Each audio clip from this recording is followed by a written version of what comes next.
തൃശൂർ പൂരത്തിൽ കഴിഞ്ഞ വർഷം അരങ്ങേറിയത് കേട്ടുകേൾവി പോലുമില്ലാത്ത കാര്യങ്ങളാണ്. പൂരപ്രേമികളെ വിരട്ടിയോടിച്ചും പൂരനഗരി ബാരിക്കേഡ് കെട്ടി അടച്ചും എഴുന്നള്ളിപ്പ് തടഞ്ഞുമൊക്കെയാണ് പൂരം അലങ്കോലപ്പെട്ടത്. ആനകൾക്ക് ഭക്ഷണവുമായി വന്ന ജീവനക്കാരെ പോലും ബലം പ്രയോഗിച്ച് നീക്കുന്ന സാഹചര്യമുണ്ടായി. 4 മണിക്കൂർ വൈകി പകൽ വെളിച്ചത്തിലാണ് വെടിക്കെട്ട് നടന്നത്. പുലർച്ചെ നടക്കേണ്ട വെടിക്കെട്ടായിരുന്നു കൃത്യസമയത്ത് നടക്കാതെ വൈകുന്ന സ്ഥിതിവിശേഷം ഉണ്ടായത്. എഴുന്നള്ളിപ്പും പഞ്ചവാദ്യവും പകുതി വഴിയിൽ ഉപേക്ഷിക്കേണ്ടി വന്നു. പൂരം കലങ്ങിയതിനും പൂരനഗരിയിലേക്കുള്ള തൃശൂരിലെ NDA സ്ഥാനാർത്ഥി സുരേഷ് ഗോപിയുടെ ആംബുലൻസിലെ എൻട്രിക്കും തമ്മിൽ ബന്ധമുണ്ടെന്നായിരുന്നു പ്രധാന ആക്ഷേപം. തെരഞ്ഞെടുപ്പിൽ തൃശൂരിൽ താമര വിരിയാൻ കാരണം പൂരം കലക്കലാണെന്ന് CPI ഇപ്പോഴും വിശ്വസിക്കുന്നു. അതിനിടെ ലോക്സഭാ തെരഞ്ഞെടുപ്പ് ലക്ഷ്യമിട്ടുള്ള രാഷ്ട്രീയ ലാഭത്തിനായി തൃശൂർ പൂരത്തിൽ ഗൂഢാലോചന നടന്നെന്നായിരുന്നു അജിത് കുമാറിന്റെ റിപ്പോർട്ട്. തിരുവമ്പാടി ദേവസ്വത്തെ വിമർശിക്കുന്ന റിപ്പോർട്ടിൽ ഒരു രാഷ്ട്രീയ പാർട്ടിയെയും പേരെടുത്ത് പറഞ്ഞിട്ടില്ല.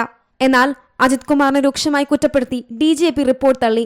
സ്ഥലത്തുണ്ടായിരുന്ന അജിത് കുമാർ എന്ത് ചെയ്യുകയായിരുന്നുവെന്നായിരുന്നു DGPയുടെ ചോദ്യം. നിലവിൽ DGPയുടെ റിപ്പോർട്ടിന്റെ അടിസ്ഥാനത്തിൽ ഒക്ടോബർ 3 സർക്കാർ പ്രഖ്യാപിച്ച ത്രിതല അന്വേഷണമാണ് നടക്കുന്നത്. ഇതിൽ പോലീസ് ഒഴികെയുള്ള വകുപ്പുകൾക്ക് വീഴ്ച പറ്റിയോ എന്ന് മനോജ് എബ്രഹാമിന്റെ അന്വേഷണം മാത്രമാണ് പൂർത്തിയായത്. അജിത് കുമാറിന്റെ പങ്കിനെക്കുറിച്ചുള്ള DGPയുടെ അന്വേഷണവും ഗൂഢാലോചനയിലെ ക്രൈംബ്രാഞ്ച് അന്വേഷണവും ഫലം കണ്ടില്ല. C Malayalam news, Thiruvananthapuram. ഏറ്റവും പുതിയ വാർത്തകളും വിശേഷങ്ങളും വിരൽത്തുമ്പിലറിയാൻ സി മലയാളം ന്യൂസ് എല്ലാ ഡിജിറ്റൽ പ്ലാറ്റ്ഫോമുകളിലും ലഭ്യം.